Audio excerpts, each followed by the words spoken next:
இது நான் வந்து விஜய் சார் மேலே ப்ளேம் பண்ணவே மாட்டேன். இது நான் வந்து விஜய் சார் மேலே ப்ளேம் பண்ணவே மாட்டேன். விஜய் சார் மேலே பழி சொல்ல மாட்டார். ஏன் சொல்லுங்க?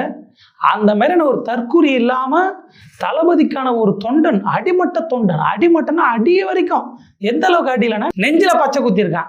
நெஞ்சில் குத்தனதுக்கு பதிலாக கொஞ்ச நேரம் கொஞ்சி பேச அந்த பாட்டு பாடிடுறான்ல, அதை சொல்ல வந்தேன். நெஞ்சில் பச்சை குத்திருக்காருங்க பாருங்க. கொஞ்ச நேரம் பாட்டு பாடுங்க, அப்புறமா பச்சை குத்தின்னு அப்படிதான் பேச தோணும். ஏங்க விஜய் மேலே ஏங்க பிளேம் பண்றீங்க? அவர் சும்மா வந்தாருங்க, சீஃப் கெஸ்ட்டுங்க அவரு. அதானே சும்மா அப்படி தண்ணி கேன் போட வந்தவர், ஸ்பெஷல் அப்பியரன்ஸ். யார் கட்சியிலையோ சும்மா வந்துட்டு போக வந்தவர். அவர் மேல பழி போறத? அவர் தான் தலைவர், அவர் மேல பழி போட மாட்டார். இவர் ஏன் வந்தாருன்னா கட்சியில பொறுப்பு வேணும், என் மூஞ்சா காட்டணும்னு வந்தா மூஞ்சி இது. விஜய் மேல பிளேம் பண்ண மாட்டாரு. நெஞ்சில பச்சை குத்துனவர் அடுத்தது குத்தும் போது வலிக்குதான்னு சொல்லுவார் நம்ம கிட்ட. வலிச்சுதான்